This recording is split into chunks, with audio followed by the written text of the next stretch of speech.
이 시간 우리에게 주신 하나님의 말씀은 이사야 53장 1절에서 6절까지의 말씀입니다. 구약성경 1033면에 있습니다. 제가 받들어 읽겠습니다. 우리가 전한 것을 누가 믿었느냐? 여호와의 팔이 누구에게 나타났느냐? 그는 주 앞에서 자라나기를 연한 순 같고 마른 땅에서 나온 뿌리 같아서 고운 모양도 없고 풍채도 없은즉 우리가 보기에 흠모할 만한 아름다운 것이 없도다. 그는 멸시를 받아 사람들에게 버림받았으며 강고를 많이 겪었으며 질고를 아는 자라. 마치 사람들이 그에게서 얼굴을 가리는 것 같이 멸시를 당하였고 우리도 그를 귀히 여기지 아니하였도다. 그는 실로 우리의 질고를 지고 우리의 슬픔을 당하였거늘 우리는 생각하기를 그는 징벌을 받아 하나님께 맞으며 고난을 당한다 하였노라. 그가 찔림은 우리의 허물 때문이요 그가 상함은 우리의 죄악 때문이라. 그가 징계를 받음으로 우리는 평화를 누리고 그가 채찍에 맞음으로 우리는 나음을 받았도다. 우리는 다 양 같아서 그릇 행하여 각기 제 길로 갔거늘 여호와께서는 우리 모두의 죄악을 그에게 담당시키셨도다. 아멘. 오늘은 종료주일입니다. 종료주일은 예수님이 나귀를 타시고 예루살렘에 입성하신 것을 기념하는 주일입니다. 당시 왕이 성에 입성할 때는 붉은 카펫을 땅에 깔았습니다. 앞에는 군악대와 함께 수많은 군인들이 호위를 합니다. 머리에는 왕관을 쓰고 금빛 찬란한 옷을 입고 말을 타고 위풍당당하게 들어옵니다. 그런데 만왕의 왕으로 오신 예수님은 예루살렘에 입성하실 때 말이 아닌 나귀를 타고 입성하십니다. 왜 나귀를 타고 입성하셨는가? 평화의 왕으로 우리에게 평화를 주시기 위해서 오셨음을 나타냅니다. 중국에서 있었던 일입니다. 선교사님이 수년 동안 열심히 선교 활동을 하다가 임기가 끝나게 되자 고국으로 돌아가게 됩니다. 마지막 송별 설교에서 교인들에게 이런저런 부탁을 합니다.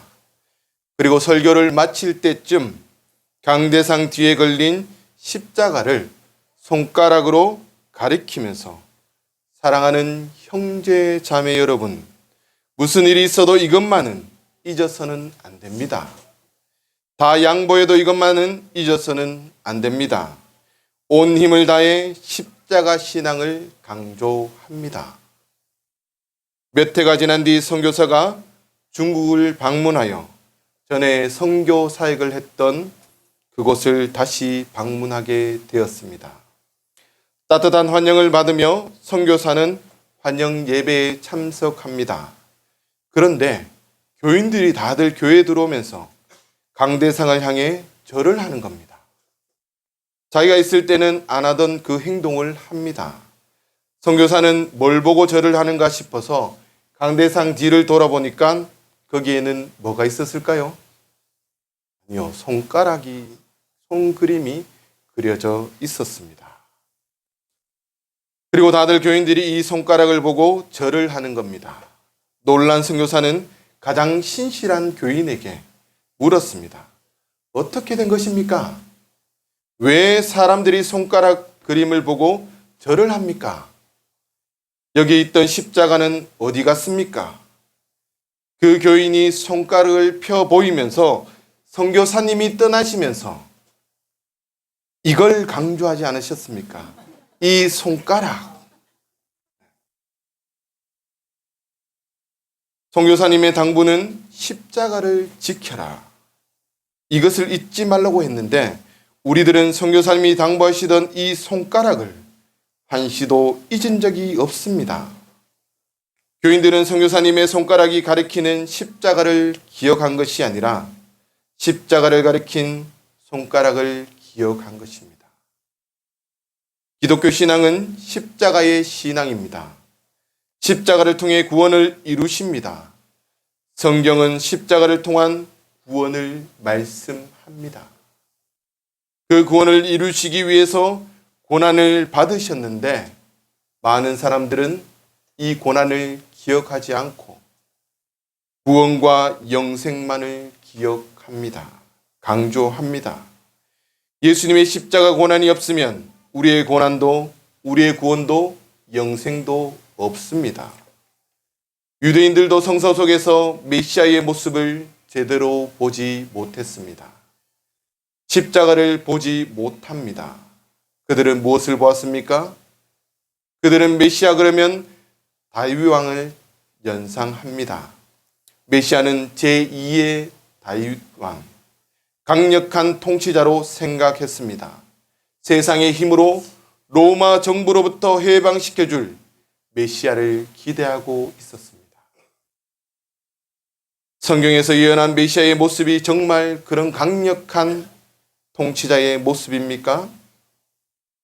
구약 성경에 보면 메시아의 모습은 바로 이런 모습이었습니다. 스가랴에는 나귀를 타고 입성하실 일, 은 30에 팔릴 것. 시편에 보면 배반당하실 일, 손발이 찔리실 것, 옷을 제비 뽑을 것, 십자가상에서 목마르심, 쓸개탄 포도주, 영혼을 하나님께 부탁하심. 미가서에는 베들레헴에서 탄생하실 것을 예언합니다. 예언자들이 메시아 예언 중에서도 이사야서는 예수님 탄생 700년 전 메시아의 모습을 가장 많이 예언해 주고 있습니다. 오늘 본문을 통해서 예수님이 어떠한 모습으로 우리에게 오셨는지 함께 나누고자 합니다. 첫 번째, 연약한 자의 모습으로 오십니다. 예수님의 외모를 의미합니다. 마른 땅에 나온 뿌리 같아서, 마른 땅의 뿌리 답답하죠. 다 자랄 수 있을까? 좋은 땅, 흙이 깊고 양분이 많은 땅의 뿌리는 어떻습니까? 실하죠. 튼튼합니다. 뿌리를 쫙쫙 내리죠. 그런가 하면 많은 땅의 뿌리는 제대로 내릴 수 없어 뿌리가 약할 수밖에 없습니다. 예수님이 오셨을 때 유대 나라는 바짝 마른 땅이었습니다. 로마의 속국으로 정신적으로 경제적으로 각박한 곳입니다.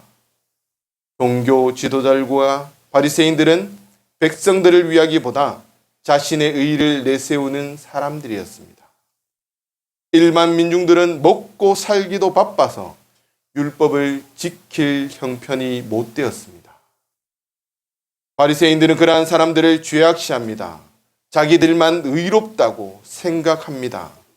마른 땅, 유대 땅에 예수님이 오십니다. 좋은 땅, 로마 나라의 왕으로 오시지 않고 마른 땅, 유대인의 땅, 베들레헴. 그 땅에서도 마국간 말구유에 오십니다. 예수님이 상대하신 사람들은 마른 땅의 사람들입니다. 학자나 벼슬아치를 불러 제자 삼지 않고 어부, 세리 등 천민을 부르십니다.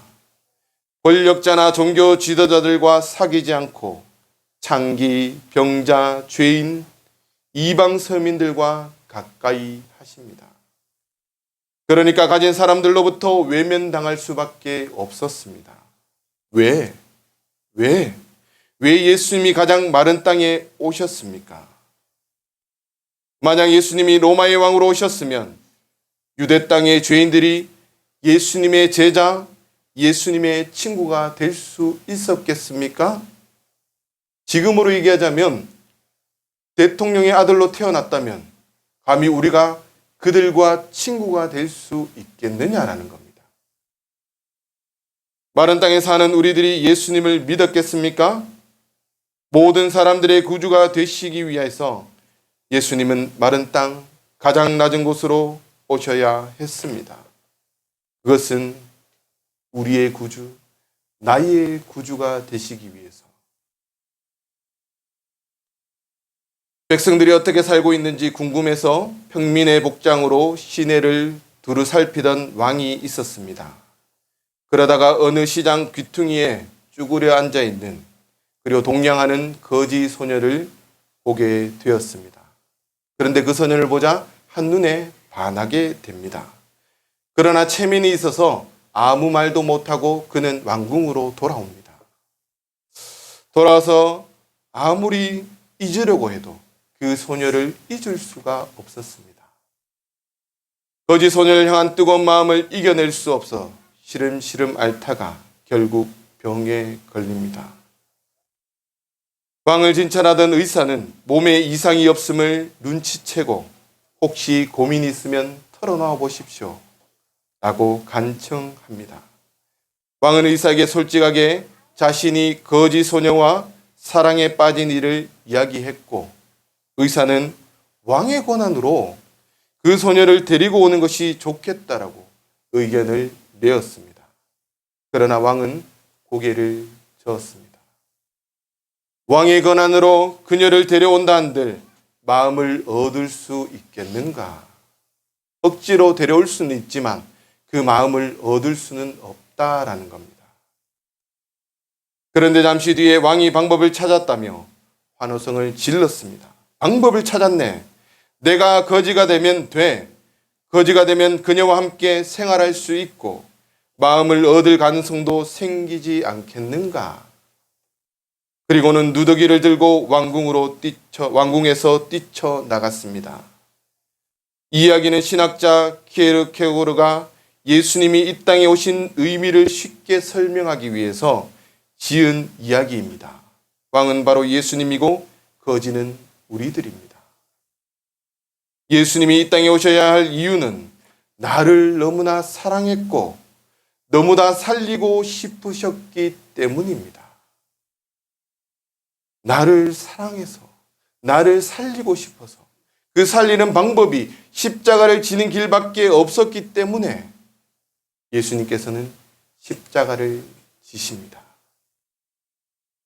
예수님이 이 마른 땅에 오셔야 할 이유가 바로 나였습니다. 나 자신. 고난주간 동안 이 땅에 오신 예수님의 사랑을 다시 한번 체험하는 한 주간이 되시기를 간절히 축원합니다. 두 번째, 고난의 종으로 오십니다. 예수님은 우리를 만나기 위해 이 땅에 오셨는데 멸시를 받아 사람들에게 버림을 받았습니다. 멸시는 가볍게 여긴다, 대수롭지 않게 여긴다, 시시한 사람, 무시하고 업신여겼습니다. 빌라도가 죄 없는 예수님을 가볍게 여기고 무시해서 십자가에 못 박으라고 내어줍니다.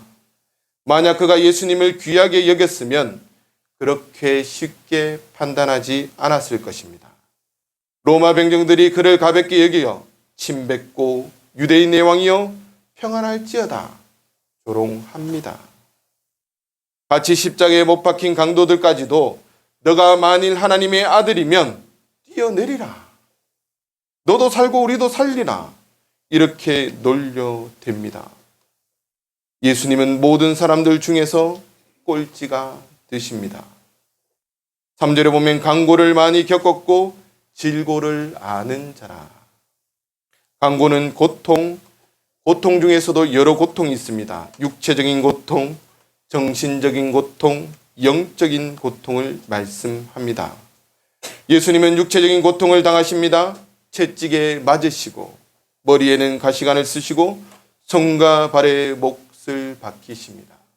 채찍은 그냥 채찍이 아니라 동물의 뼈가 박힌 채찍. 때릴 때는 문제가 아닌데 때리고 다시 자기에게 당겨올 때 거기에 박혔던 가시들이 살을 찢깁니다. 긁어냅니다. 그러니까 피투성이가 되는 겁니다. 그런 고통을 당하십니다. 예수님은 영적인 고통을 당하십니다. 하나님으로부터 버림을 받았습니다. 엘리 엘리 나박 사박다니, 나의 하나님 어찌하여 나를 버리셨나이까. 나의 하나님, 나의 아버지, 어찌 나를 버리십니까? 왜 나를 이렇게 내버려 두십니까? 하나님의 아들, 왜 하나님으로부터 버리심을 당하셨습니까? 그것은 죄의 결과입니다. 인류의 죄, 모든 인간의 죄를 지십니다. 우리의 죄를 지신 분이 바로 예수님이십니다. 그러므로 예수님은 십자가에서 하나님으로부터 버림을 받으십니다. 12제자 다들 예수님에게 등을 돌렸습니다. 내가 죽기까지 예수님을 따르겠다라고 얘기했던 그 베드로도 결국 등을 돌립니다. 종료주일 호산나 다윗의 자손이여 외치던 군중들도 예수님을 등 돌리고 떠나갑니다. 그리고 멸시합니다. 우리가 하나님의 아들인 줄 알았는데 아니구나. 우리가 속았구나. 잘못 알았구나. 그러면서 예수님을 멸시합니다. 멸시당하는 것도 가슴 아픈데 예수님께서는 너의 죄, 우리의 죄를 위해 십자가를 지셨는데 그런데 우리는 생각하기를 징벌받아서 그렇다. 자기가 잘못해서 그렇다. 우리의 죄 때문이 아니라 그분이 잘못했기 때문에 고통을 당한다. 누구에게? 하나님께 고통당한다. 그렇게 생각했다라는 겁니다. 세상 사람들이 이렇게 생각합니다. 세상 사람들은 어려움을 겪을 때 그래도 사람들로부터 동정이라도 받지 않습니까? 아, 참 안 됐다. 불쌍하네. 그리고 구제하기도 합니다. 그러나 예수님은 그런 대접도 못 받고 도리어 하나님의 징벌을 받아서 네가 잘못해서 저렇게 되었다라고 말합니다. 얼마나 가슴 아프겠습니까? 과연 여러분이 예수님이었다면 십자가에서 내려오지 않았겠습니까? 너 한번 두고 보자. 내 12천사 불러서 너 다 멸하겠다. 이런 생각이 안 들었겠습니까? 그런데 주님은 세 번째 침묵하십니다. 능력이 있는데도 불구하고 내려올 수 있는 권능이 있음에도 불구하고 예수님은 침묵하십니다. 7절에 그가 곤욕을 당하여 괴로울 때 그 입을 열지 아니하였으며 빌라도 앞에서 침묵하신 예수님이 변명하지 않습니다. 대제사장들 앞에서도 입을 열지 않습니다. 마치 도수장으로 끌려가는 어린 양과 털 깎는 자 앞에서 잠잠합니다. 양같이 완전히 내어 맡기는 자세, 아무런 반항도 없이. 도살장으로 끌려가는 짐승들 중에는 돼지는 소리 지릅니다. 고함을 막 지른다고 합니다. 그런데 양은 반항이 없습니다. 하나님의 성전이 더럽혀지는 것을 보시고는 상을 뒤엎고 채찍을 휘두르셨지만 자신이 십자가에서 힘들게 지신 그곳에는 뛰어내리지 않습니다. 뒤엎지 않으십니다. 십자가에서 내려오시고 천사들과 하늘의 권세자들을 통해서 그들을 제압하시면 될 것을, 이런데 주님은 그렇게 하지 않으셨습니다. 왜 그렇게 하지 않고 묵묵히 그 십자가를 지고 가셨습니까? 1988년 12월에 소비에트 아르메니아에서 최악의 지진으로 5만 명이 희생을 당한 적이 있습니다. 삽시간에 9층짜리 아파트 건물이 무너집니다. 수잔나의 가족들도 콘크리트와 철근 속에 갇히게 됩니다. 사방은 어두워서 분간할 수 없었습니다. 정신을 잃고 쓰러져 있던 수잔나는, 그 여인은 엄마라고 부르는 4살 난 딸아이의 목소리를 듣고 정신을 찾게 됩니다. 그러나 그들은 꼼짝할 수도 없었습니다. 그들 곁에는 시누이가 시체로 변해 있었습니다. 정신이 없죠. 그때 아이가 얘기합니다. 엄마, 목말라 죽겠어. 물 주세요. 애절하게 소리치는 딸아이에게 아무것도 줄 수도 없었습니다. 어둠 속을 더듬다 보니까 겨우 유리병 하나를 찾았습니다. 죽어가는 자신의 몸을 겨우 움직여 목말라 죽겠다는 딸아이를 살리고 싶었습니다. 추위와 배고픔 그리고 흑암의 공포에서도 딸아이를 살려내고 싶은 모성애의 사랑, 줄 것은 아무것도 없었습니다. 그러나 이 엄마는 유리병을 깨뜨리고 손가락을 사정없이 잘라서 딸아이의 입에 넣습니다. 아이가 얘기합니다. 엄마, 제발 좀 더 주세요. 울부짖는 딸아이를 위해 몇 번을 잘랐는지 모릅니다.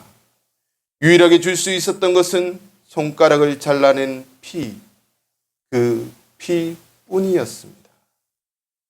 이것만이 사랑하는 딸아이의 생명을 살려낼 수 있었던 것입니다. 주님의 사랑은 이 모성의 사랑보다 더 극진한 사랑이라 할 수 있습니다. 부모는 자기를 사랑하고 자기를 찾는 자녀들을 위해서 모든 것을 아낌없이 주는 경우들을 한 번씩 봅니다. 그러나 원수까지도 사랑해서 그 모든 것을 내어주시는 이는 이 세상 어디에도 찾을 수 없습니다. 사랑하는 우리를 위해서는 내어줄 수 있지만 믿지 않는 저 백성들을 위해서, 원수된 저 백성들을 위해서도 십자가를 지신 예수님의 사랑, 그 사랑은 이 세상의 어떤 사랑과도 비교할 수 없습니다. 그만큼 우리를 사랑하십니다. 우리는 예수님이 당하신 고난의 모습 속에서 우리는 어떻게 고난을 대해야 하는지 보게 됩니다. 우리는 고난을 회피하지 말고 고난과 대면하라고 예수님께서 몸으로 말씀하십니다. 고난을 당하신 예수님이 아무든지 나를 따라오려거든 십자가를 지고 나를 쫓으라. 자기 십자가를 지고 나를 쫓으라고 주님 말씀하십니다. 이번 한 주간 나를 위해 고난당하신 주님의 고난을 귀하게 여겨야 합니다. 그 십자가 고난에서 주님의 사랑을 깊이 체험하여 우리도 자기 십자가를 지고 주님을 따라야 합니다. 그러기 위해서는 각자가 결단을 해야 합니다. 새벽기도에 나올 것인지, 아니면 정말 말씀을 통해서 내가 묵상을 할 건지, 아니면 아침 저녁으로 내가 시간을 정해서 그 사랑에 감사해서 내가 어떻게 표현할 건지 여러분 스스로 결단하시고 그것을 행해야 합니다. 그럼 왜 죄 없는 분이 고난을 당하십니까? 왜 고난을 당하십니까? 우리 53장 5절 말씀 다 같이 찾으셔서 이사야 53장 5절 말씀 다 같이 받들겠습니다. 시작.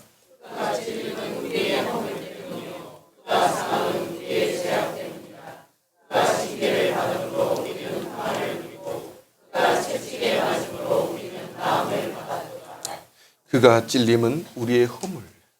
여기서 말하는 죄는 법을 어기는 죄가 아니라 타고난 죄, 본질적인 죄, 아담으로부터 물려받은 죄, 원죄를 의미합니다. 또한 두 번째, 그가 상함은 우리의 죄악을 인함이라. 죄악은 내가 지은 죄, 법을 어긴 죄, 온갖 종류의 죄. 그가 징계를 받음으로 우리가 나음을, 평화를 누리게 됩니다. 징계는 말로 훈계하는 정도가 아니라 하나님의 심판을 받는 것을 말씀합니다. 예수님은 내 죄, 나의 죄 때문에 하나님의 심판을 받았습니다. 그리고 하나님으로부터 버림을 받았습니다.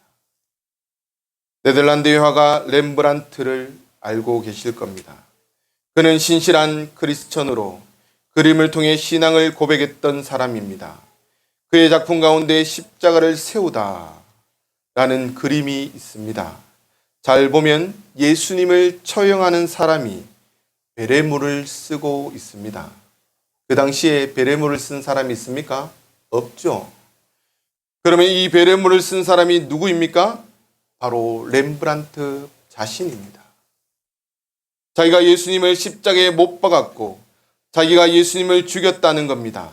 이런 신앙 고백이 있는 사람만이 구원을 받을 수 있습니다. 우리도 이렇게 고백하지 않습니까? 주님, 내 때문에 주님 죽으셨습니다. 주님, 나의 죄악된 모습 때문에 주님 십자가에 달리셨습니다. 여러분 다 고백하지 않으셨습니까? 하나님, 믿음의 사람들도 다 그렇게 고백했습니다. 하나님, 나의 죄 때문에. 그것이 심한 분은 나를 떠나십시오. 나는 죄인입니다. 내가 할 수 있는 것이 없습니다.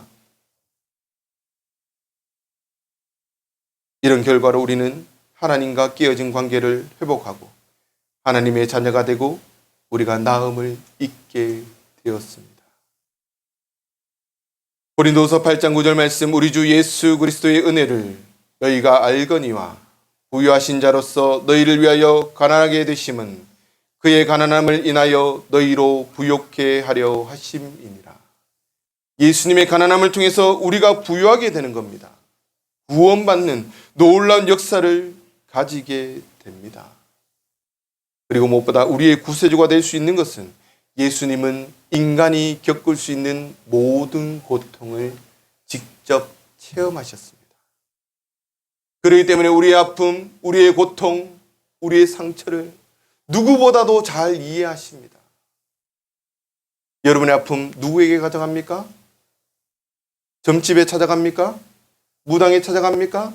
세상 사람들은 점집에 무당에 찾아가지만 우리는 모든 고통을 이겨내신 그리고 영원한 생명을 우리에게 주신 예수님께 나갈 때 하나님께서 우리를 위로해 주십니다. 다 안다. 힘들지. 고통스럽지. 우리가 이 땅 가운데 살면서 힘들고 어렵지만 십자가의 길을 걷는 것, 예수님을 믿는 것 어렵고 힘들지만 주님 앞에 가면 주님께서 말씀하실 겁니다. 수고했다. 고생했다. 너의 아픔을 내가 다 알고 있다. 분명히 말씀하실 겁니다. 이제 고난주간이 시작됩니다. 하나님 자녀인 우리들도 예수님의 십자가를 묵상하면서 예수님의 사랑을 다시 한번 체험하기를 원합니다. 그 사랑을 체험을 통해서 우리가 하나님 앞에 헌신하고 우리의 십자가를 지고 주님의 영광을 위해 살아갈 수 있는 귀한 하나님의 사람들 될 수 있기를 간절히 축원합니다. 기도하겠습니다. 하나님 감사합니다. 우리가 무엇이간데 나를 위해 예수님이 십자가에 달려 돌아가셨습니까? 죽을 수밖에 없었던 우리를 구원하시기 위해서 하늘 보호자를 버리고 이 땅에 가장 낮은 모습으로 오셨으며 그것뿐만이 아니라 십자가의 고통을 통해서 우리가 나음을 받았고 구원받았음을 고백하며 주님 앞에 나아갑니다. 하나님, 우리가 이 사랑을 다시 한번 회복할 수 있도록 도와주시고 우리가 이 사랑을 날마다 경험하며 살아갈 수 있는 귀한 사람들이 될 수 있도록 주님 역사하여 주옵소서. 그 사랑을 경험함을 통해서 우리도 이제는 주님의 십자가를 지고 주의 영광을 위해 살아갈 수 있도록 주님 함께하여 주옵소서. 예수님 이름으로 기도드립니다. 아멘. 이제는 우리 주 예수 그리스도의 은혜와 하나님의 크신 사랑과 성령의 위로 교통하심이 우리의 죄를 위해서 하늘 보좌를 버리고 이 땅에 오셔서 고난을 당하시고 십자가를 지시고 우리를 구원하신 그 사랑을 저희들이 체험하고 이제 우리의 십자가를 지고 주님을 따를 것을 다짐하는 이 자리에 머리 숙이기도 하는 하나님의 백성들 머리 위에 이제로부터 영원토록 함께 하시기를 간절히 축원하옵나이다. 아멘.